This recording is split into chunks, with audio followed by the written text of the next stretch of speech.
I have a little bit of housekeeping per se that I have to talk about before we get into anything else in this episode, and that has to do with free agency. I do realize that's going to be at the very end of the season, after the Super Bowl, after all that.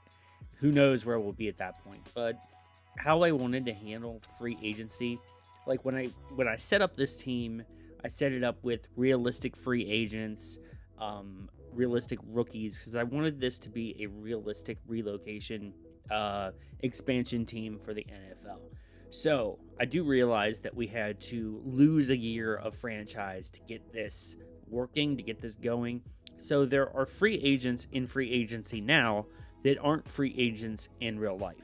So when we get into free agency at the end of the season, there's going to be unrealistic free agents there, and I don't want to cheese free agency by signing big names that aren't available in real life. So let me give you an example. Okay, so let me try to explain this. I've tried to explain this like 4 times and had to record it like 6 different times. Do that math in your head. Let's say that we want to sign Nick Foles. Well, unfortunately, we can't sign Nick Foles because he's signed to a 2-year contract in real life with the Colts. We'd have to wait until the 2025 season in this franchise to sign him if he doesn't retire before then. So what we're going to do is we're going to handle free agency realistically. So if there's a free agent in there that can be a free agent in real life, like isn't signed on a contract at the point that we get to sign them, we can sign them. If they're still on a team in real life, we can't sign them in free agency. I hope that made sense. I want to keep this franchise as realistic as possible. That being said, guys, we are here on the Jimmy Garoppolo player card. Now, if you didn't know, in real life, Jimmy G just signed a 1-year extension with the 49ers. So that means he is not a free agent right now. I thought he was going to be, before the season started. I thought they would release him, maybe bring in another, veteran quarterback to help, mentor Trey Lance. But no, they worked out an extension for him, kept him on the team for another year. Will he be a free agent by the end of the 2022 season? Maybe. Who knows? But that puts us in a situation because I kind of wanted to make this team as realistic as I could, still adding some fantasy elements, but I wanted to make this team as realistic as I could as a new expansion team. I thought about trading him, but it just doesn't make any sense right now. I thought about trading him to the Giants for Daniel Jones, who I think is going to be a free agent at the end of the year. I thought about trading him to the Panthers for Sam Darnold. Well, that ended up going out the window because Sam Darnold's actually at the Colts in our franchise because this is a year in the future. And I even thought about Kellen Mond because he got released in real life. He's still in the Vikings, I'm pretty sure, in this franchise. So all those ideas went out the window. So this is what I'm thinking about doing right now. We are going to play Jordan Ta'amu over Jimmy Garoppolo. Until we decide to trade him or sit him or whatever we're going to do, we're going to rock with Ta'amu. So the USFL MVP has made his way to the team in a backup role and is now thrown into the starting position. I know that I changed our overall drastically by moving Garoppolo to backup, but I'm doing this for a reason. Jimmy Garoppolo is more than likely not playing in real life in the season that would be right now. He's going to be a backup quarterback. He's not going to play until the 49ers are getting into some kind of hot water, in the season. Let's say that they lost a bunch of games and he just comes back into the lineup and plays. But to save our numbers and to save him having unrealistic numbers in our franchise, he is going to sit until we decide to trade or let him walk in free agency. So that means Jordan Ta'amu is going to go into the first game against the Jags as the starter. So we're going to see what we can do, man, with that 88 throw power. There's probably going to be a lot of running today. Just a little bit more housekeeping before we get into the actual meat of the episode. We are going to talk about sliders because, it's happened to me. If you watch the last 2 episodes of Oilers franchise, we have had the All Madden cheese happen. I shouldn't have to explain it. You guys should know if you play on All Madden what I'm talking about. Anytime we drive, we have things go the CPU's way. So what I decided to do is, if you haven't seen the video, I'll try to link it in the description box if I don't forget about it. And I am rocking on C4's sliders for Madden 23. I think his fumbles might be different, but I haven't really had any problem with fumbling other than that one with Carlos Reese in the second preseason game. So I'm not going to worry about fumbling right now, but his sliders for all Madden are very similar to Matt 10's. That's what he designed them off of. So, and Matt 10's been doing this for years. He knows what he's doing. So what we're going to be rocking with here with our Oilers franchise on player skill is going to be QB accuracy at 50, pass blocking at 55, wide receiver catching, we're not touching, run blocking, we're going to up to 55, fumbles, we're going to keep the same, pass defense reaction time is going to be 55, interceptions going to stay the same. Pass coverage going to stay the same. Tackling, we're going to up to 55. CPU skill, QB accuracy going down. They're not going to complete every single pass. Malik Willis should not be 10 for 10 for 50 yards. Or you know what I mean? It shouldn't be a thing. So we're going down to 45. Pass blocking is going to go down to 45. Wide receiver catching is going to stay the same. Run blocking is going to go down to 45. Fumble's going to stay the same. Pass defense reaction time the same. Interceptions going to go down to 55 because you've seen those interceptions that we got in this preseason games, and I really don't want that to happen to us in the regular season because that's really going to hurt our franchise. If we're getting ridiculous over-the-shoulder 15 million, tip-ups before we get intercepted, we're not going to have that happen. Pass coverage, we're going to keep the same. And tackling, I'm knocked down to 45. Another thing that we are going to change is injuries are going to go down to 15. I've noticed that some players started to get injured near the end of preseason. Thankfully, they weren't long-lasting injuries, but we can't have a big player go down. We are going to have injuries still, but they're not going to be as frequent. The minimum player speed threshold went down as well to 45. We're going to try to get our fast players fast. That's another thing that he talked about, where, the fast players on the Panthers were not as fast as they actually are. And we want that to benefit us as well because, we got some speed demons on this team. As far as everything else goes, we're going to be rocking with the defaults. But that is the slider set for Oilers franchise. Okay, so we're finally here. Look at the top prospects, man. We are finally here at setting up our scouts. Now, I've never done this before, okay? When they rolled this out, I believe it was in Madden 21, maybe, I think, where they put out the new scouting. Or no, that was the new scouting, but it wasn't complete yet. I think Madden 22 is when we got, hiring the scouts and the breakdown and all that stuff. So what we're going to do is we are going to get into our scouting and who we are going to hire. So looking at what we got here, our tier 3, I can't say tier, our tier 3 scout is our national scout, which everyone has said to have your tier 3 scout is your national scout. It's Andy Rooker here, and his expertise is in quarterback, which we desperately need, in quarterback, which I think is really nice because we'll be looking at quarterbacks all over the nation. I'm okay with that.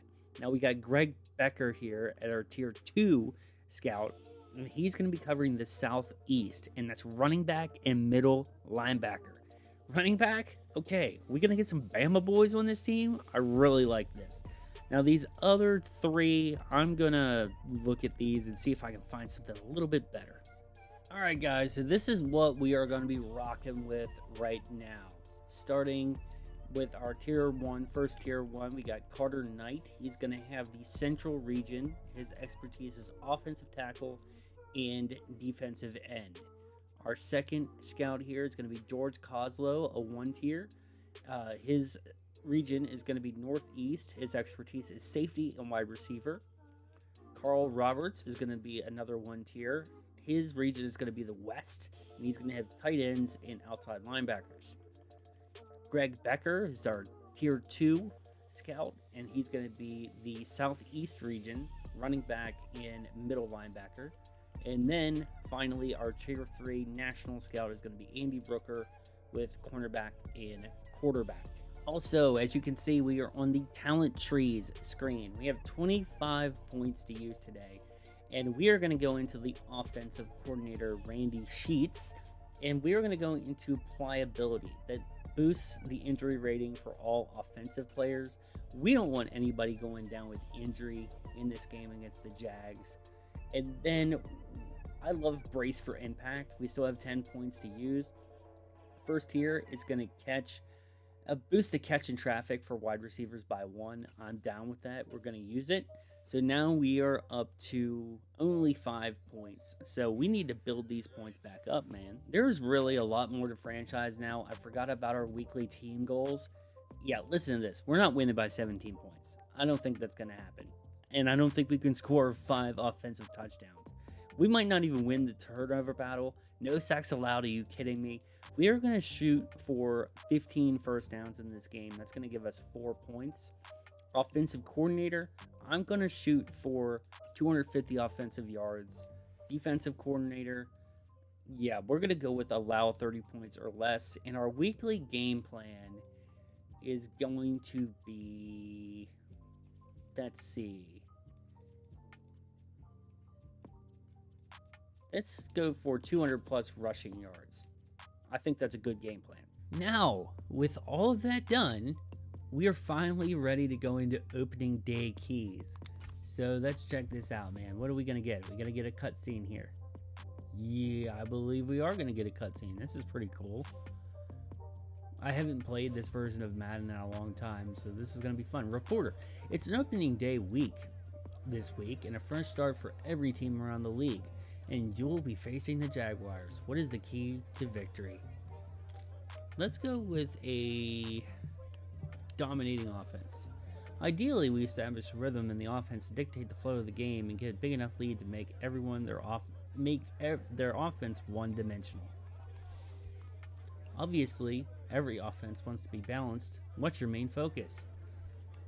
We're going to go to the running game. We want to pound the rock. A solid run game is going to limit the opponent's possessions, and the longer we're on offense, the less time they have to score. Well, that's true. Pound the rock, beat the Jaguars, rush for 150 yards. With Latavius Murray and Carlos Reese, I think we could definitely get that done. So this is what happens when you forget to have your microphone off when you're recording in OBS.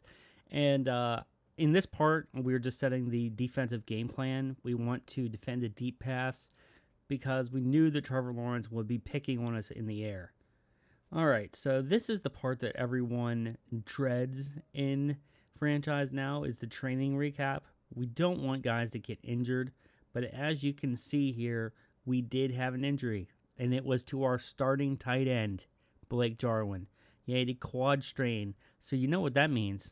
Big number 88, Mitchell St. Clair, has to start in his first ever game against the Jacksonville Jaguars in our opener to open our season. So he better be ready to get out there and handle that rock. Before we get into the actual gameplay here, yes, we are starting with Jordan Ta'amu on our side, but I wanted to showcase the Jaguars offense for you guys. They have Trevor Lawrence as their starting quarterback. We've really got to look out for this guy. He's an 80 overall superstar.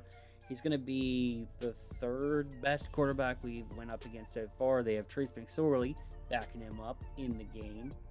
All right, running back. It's going to be Travis Etienne. He missed his whole season last year with a injury that he actually had in training camp. So he didn't even get to play any preseason or anything last year. And we got to go up against a 79 overall running back. Okay, fullback, I'm not really worried about that. Wide receivers, they got Christian Kirk, big contract, Laviska Shenault, Zay Jones, Jalen Craig, who's a rookie, Kevin Austin Jr., Kyle Rudolph at tight end, so they must have an injury at wide receiver. So they have Kyle Rudolph, Paul James, a rookie, and Luke Farrell. You know, they got Karen Robinson, they got Ben Barch, they got JC Treader, they got my boy Brandon Sheriff that played with Washington for several years. We might even try to get him on the team at some point if he ends up becoming a free agent, if he doesn't retire. Jawan Taylor, who's very solid. Left end, AJ Epineza. Okay, let's see here. Morgan Fox. Fukazi. I'm not even going to try to say that first name. We got Trayvon Walker. We don't have to deal with Miles Jack anymore. They got Tremaine Edmonds.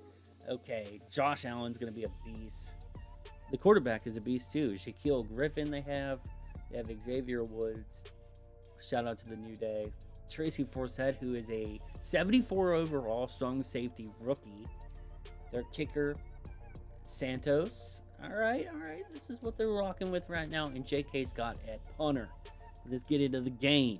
And welcome to the first ever regular season game of the NFC South Houston Oilers. We're going to go up against the Jaguars in a rainy Sunday afternoon game. I'm ready, man. Are you guys ready? I'm ready for some South Smash Mouth football. Let's go.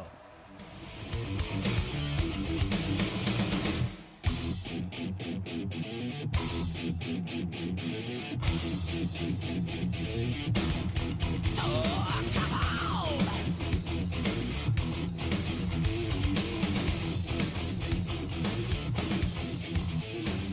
Over the line, so we stand tall. Nobody touches us at all. So, at the risk of copyrights and not being able to monetize this video, I threw some Pantera in there for you guys, some Cowboys from Hell, as we see Trevor Lawrence throwing to his new wide receiver, Christian Kirk. In this franchise, he's already played one season, but in real life, he hasn't even had a regular season game yet. The NFL starts this week, I believe, as I'm recording this. And let's get it, guys. Down here in Florida, Saul Weber's just going to kneel it down. We're going to come out on the 25. Who's excited for some Oilers regular season football? I know I am. Here comes Jordan Ta'amu. We decided he's going to be the starter for now. And yes, I will change that number. I wanted to do number changes. Obviously, that's Steve McNair's number. We are going to change that as soon as possible. All right, 1st and 10 Oilers here on the 25. Latavius Murray going to get the handoff by Jordan Ta'amu, and that is only a gain of 1. 2nd and 9 here on the 26. Going to hand off again to Latavius Murray. We're only going to pick up a few there. 3rd and 6. Here comes Ta'amu. He's going to fumble the ball. It's going to be recovered by Jacksonville, and that is going to be a touchdown. Can you believe it? The first passing play of the game, and it's a fumble for a touchdown. Trevor Lawrence is hype. The defense scored. I don't know why he's hype. Well, I guess it's because it's his team, but look at that. Ta'amu just laying on the ground, and yeah, he fumbled the ball. The rain, it must have been slippery in his hands, and we're down a score already. So here comes Saul Weber out the end zone. We're going to bring it out here, and he gets hit-sticked, and he fumbles the ball. Now, this ends up being a flag, but the first 2 possessions for the Oilers, if we don't even get out of the blocks on All Madden. Now, there's going to be holding here, and they're actually not going to get the touchdown. Trevor Lawrence, 1st and 10 on the 27th, going to hand off to Travis Etienne, 27th. What am I talking about? 2nd and 7, Trevor Lawrence looking to throw. He's going to make a connection to Laviska Shenault, who just spun Clinton Dix out of his cleats. 1st and goal on the 5. Travis Etienne going to walk in for a Jaguars touchdown. It's 14-0.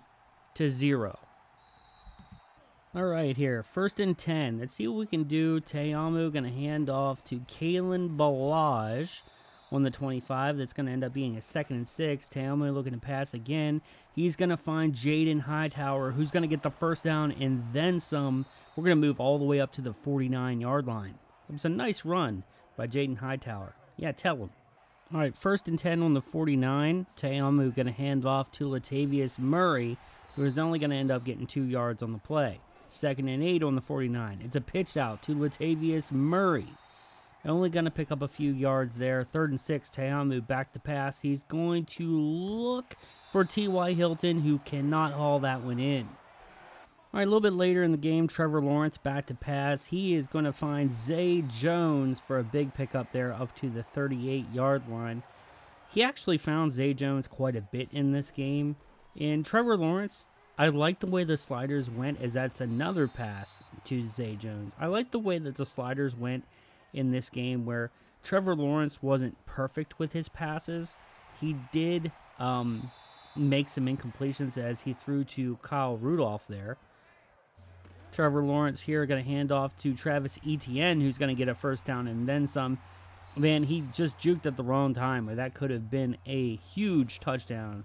They would have been up like 21-0. But as I said with the sliders, that wasn't a completed pass, as he's going to complete this pass to Zay Jones.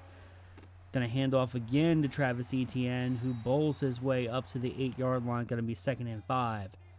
Lawrence handing off again to Travis Etienne, who is going to not get the first down. Going to be a 3rd and inches. Lawrence hands off again.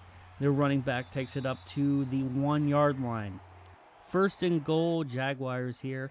Looks like they're going to hand off. Nope, it's play action, and Trevor Lawrence is going to get smashed.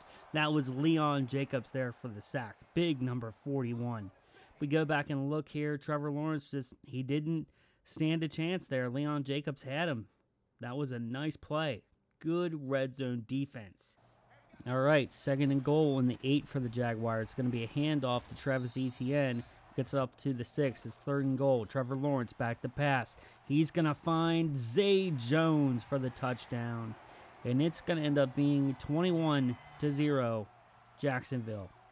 1st and 10 on the 25. Jordan Ta'amu going to send Sinclair into motion. This is a run play. Latavius Murray going to pick up the first down up to the 38-yard line. 1st and 10, Oilers here on the 38. Going to hand off on a stretch play to Latavius Murray. We're actually going to lose yards. It's going to be a 2nd and 12. Ta'amu back to pass. Looking to hit Odell Beckham Jr. Cannot make the completion. It's going to be 3rd and 12. Ta'amu back to pass. He's going to find Mitchell Sinclair, who gets very close to the first down. 4th and 4. Going to hand off to Latavius Murray, who powers forward off the hit for a 1st and 10 Oilers. 1st and 10 on the 49-yard line. We're going to hand off to Murray again on a stretch play. Tries to spin out of it, and we don't get any yards. 2nd and 10. Ta'amu looking to pass. And we cannot get a connection to Kalen Ballage. He didn't know where the ball was. We're passing again on the 49. 3rd and 10. Ta'amu looking to run. Throws that one away. That was a smart play. As we punt again. And this one's going to get a little bit of a bounce here. And we're going to send the Jaguars back to the 18. But as you can see, they're on the 23-yard line. And Lawrence throws it at the back of his receiver's head. And it gets intercepted by Nick Nelson. Check this out, man. I'll show you again. Look. Boink! Right on the back of his head. Nick Nelson.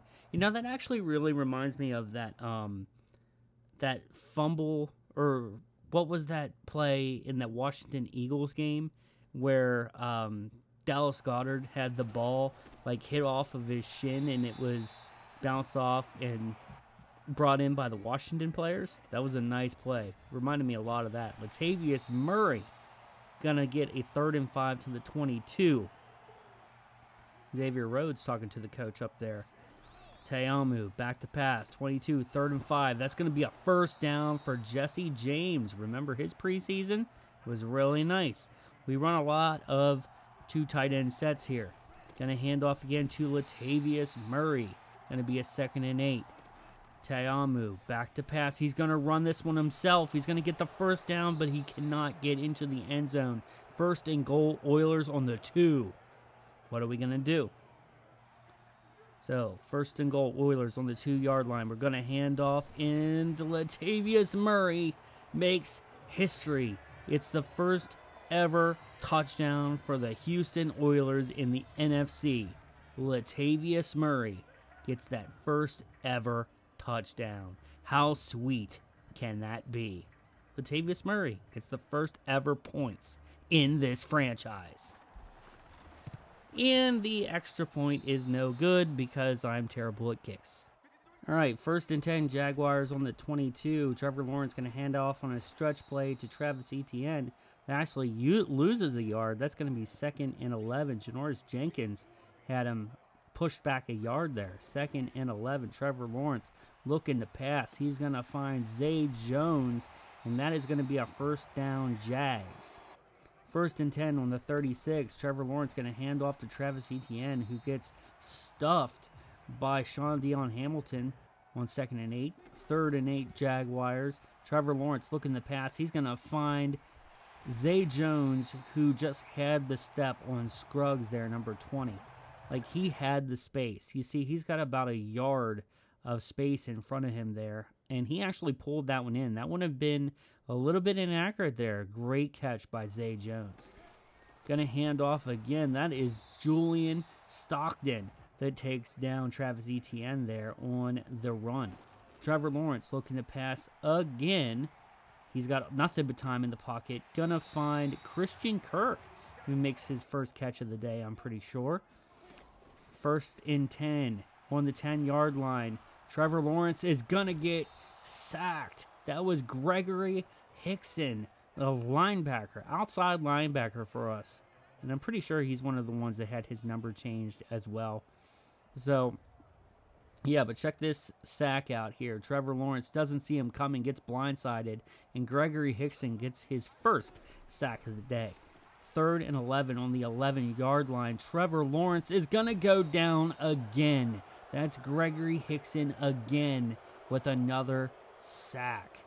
Did we just find another star here as we hold the Jags to a field goal, making it 24-6? 2nd and 9, Oilers here. Sinclair is going to get welcomed to the NFL. Look at this. Just a huge hit on Mitchell Sinclair. Wow. 3rd and 4, Teamu looking to pass here. And that is wildly inaccurate. That was not where he was throwing the ball or where he should have threw the ball to. That's not where I was trying to throw the ball at all. I will show you. See, I'm looking for Hightower, and he throws it to Forsett, number 11. That's not who I was trying to throw the ball to.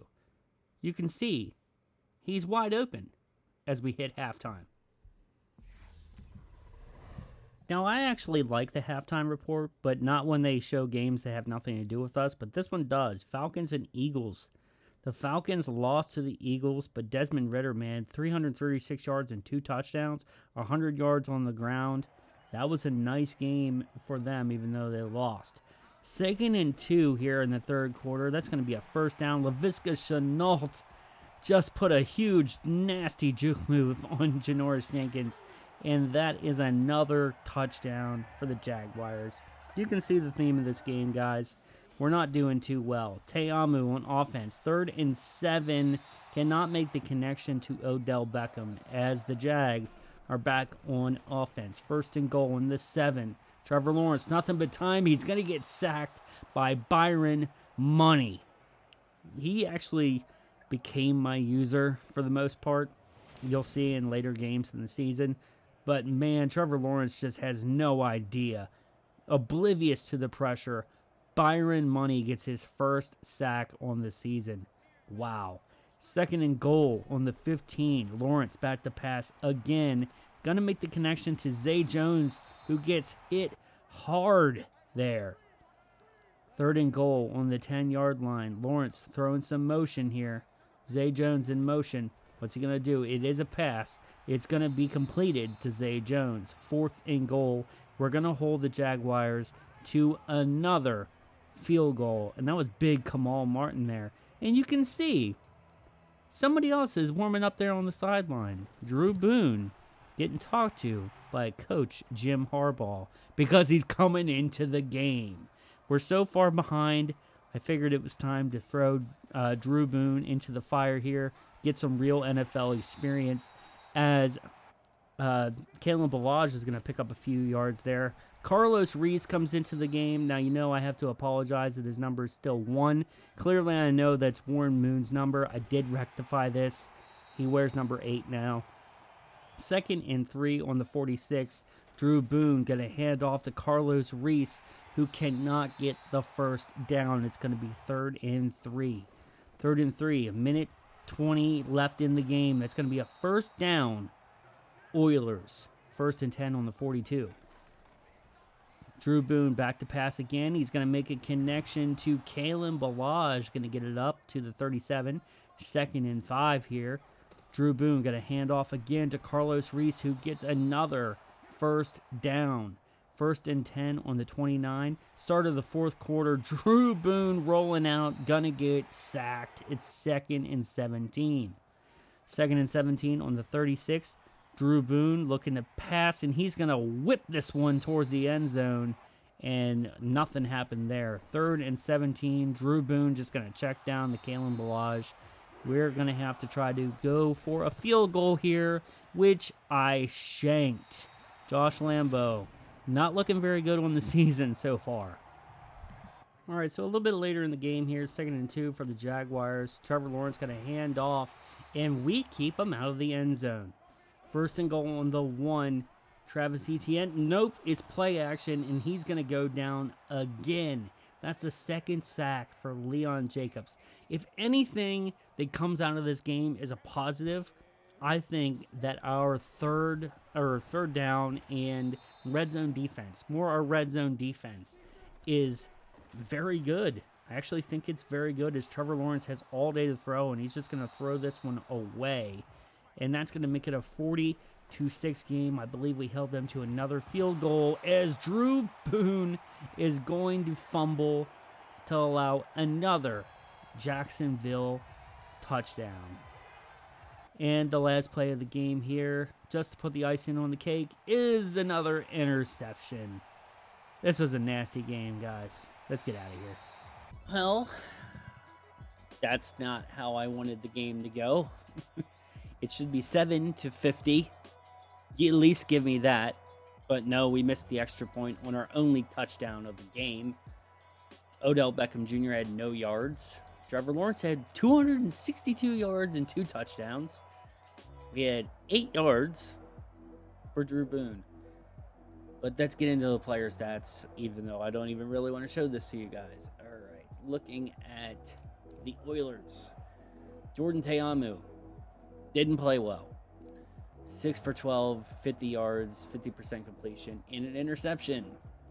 Drew Boone just couldn't get out of the blocks here on the odd man. 3 for 8, 8 yards, 37% completion, and of course, an interception.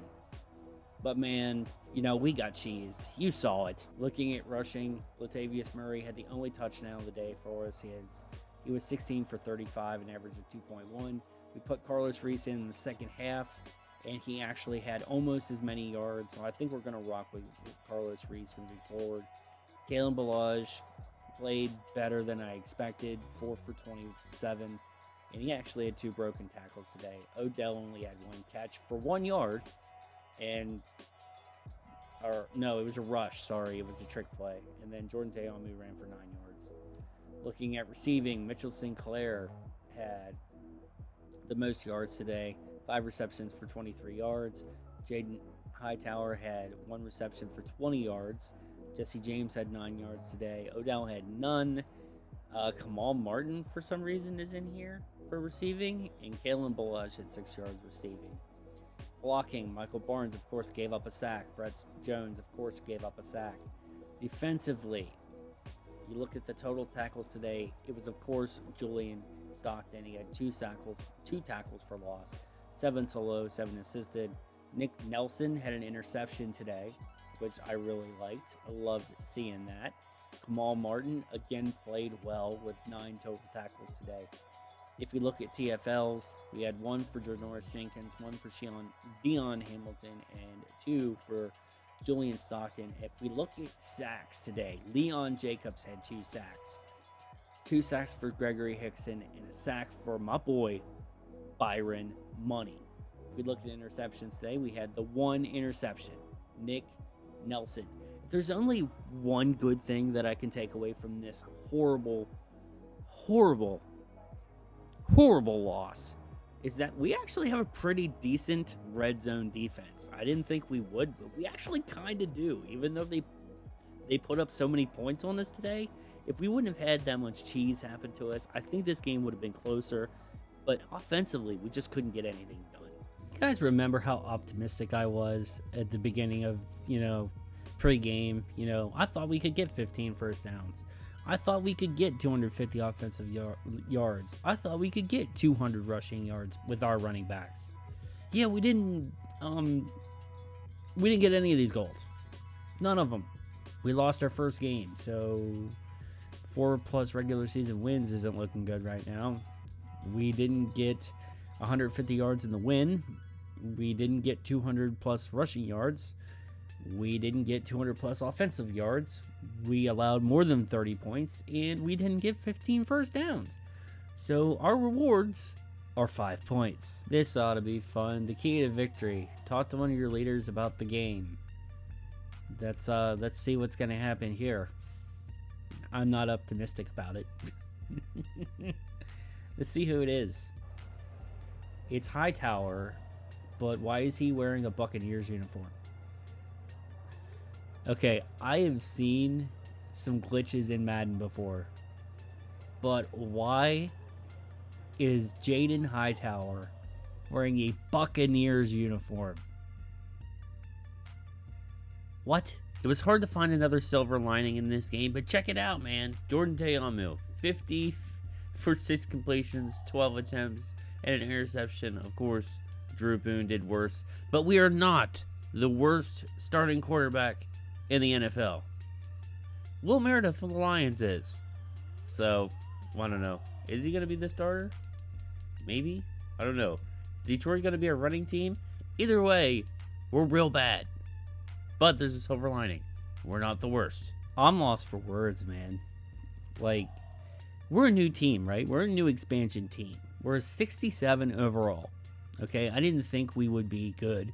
I didn't think that we would win this game. But I didn't think it would be that bad.